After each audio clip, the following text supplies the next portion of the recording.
Good morning. My name is Valeria H, and today I will be talking about the influence of eating disorders on collegiate track athletes. First, we must understand the high stakes that running at a collegiate level bring. One collegiate coach said, in order to become faster, you need to become thinner and thinner. And a running career has an added body image pressure, according to Kate Grace. Since runners are running at such a high level, they want to ensure that they will have the fastest times and they will go at any means possible, but they don't understand to what cost that will bring them. So to what extent have eating disorders negatively affected the physical and mental health of collegiate track athletes in the United States over the past decade? My claim is that eating disorders negatively affect college track athletes' runners' mental and physical health by creating an unhealthy look on body image, decreasing mental and physical strength, and causing energy deficiency leading to slower race times.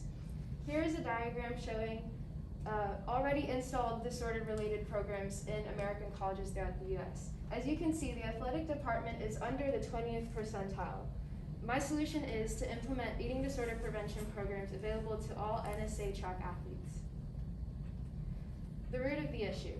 Pressure to win from coaches along with runners' culture on thinness creates lower body image and self-esteem.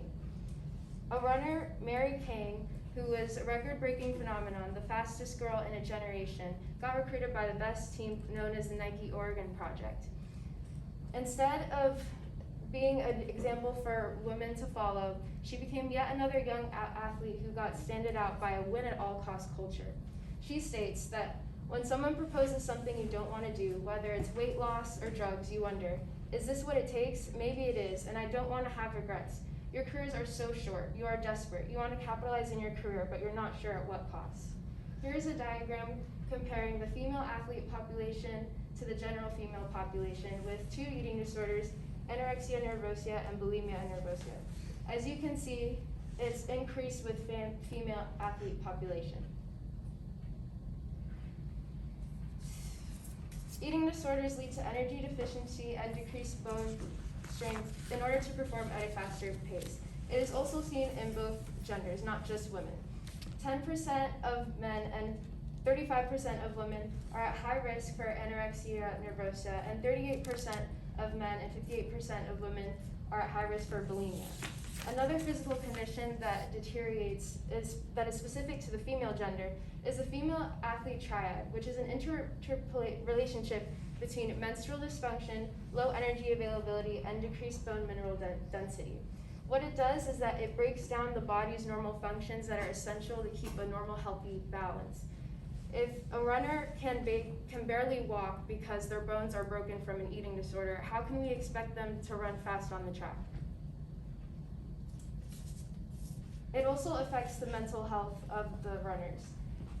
Having to constantly practice an eating disorder will drain them mentally and has them in undetermined, leading to slower race times. According to Lauren Fleshman, she states eating disorders have the second highest mortality rate of all mental health disorders, surpassed only by opioid addiction.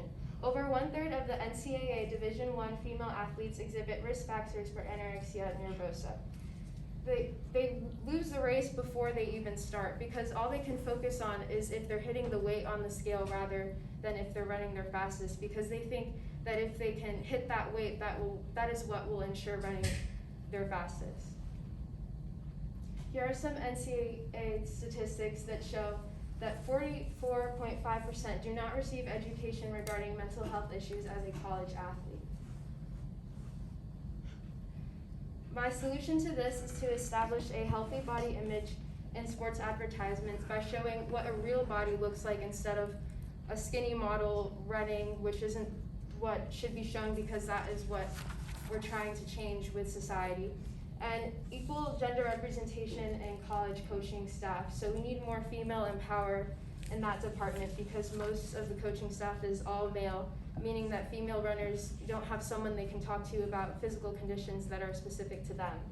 And educate collegiate athletes proper nutrition and workout habits. Here's an example of a few strategies that are already in place for NCAA coaches, but obviously from the statistics seen before, that is not enough. Now, the implication is weight does actually matter in track and field. Here's a study that shows how body mass, how your BMI, it can affect sprints and other events, and how that shows that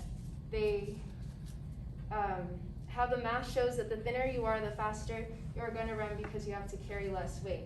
There's also other evidence by an American College of Sports Medicine that shows 5% of reduction in weight improved 5K times by 3.1%. So if science is telling us that losing weight actually helps you run faster, then how are we supposed to reverse the psychology that runners need to lose weight to get faster? If both society and sports culture and society and science is telling us that it is true that weight loss will actually lead to faster race times, how do we get it in their head to show them that being healthier is more important than what the stopwatch says? Colleges must create programs that discuss the proper ways to nourish the runner's body and healthy working habits to achieve the ultimate goal of faster weight times, but the need without an eating disorder. So sports psychologists, nutritionists, team meetings that talk about how that affects how running and eating disorders, it is not the solution.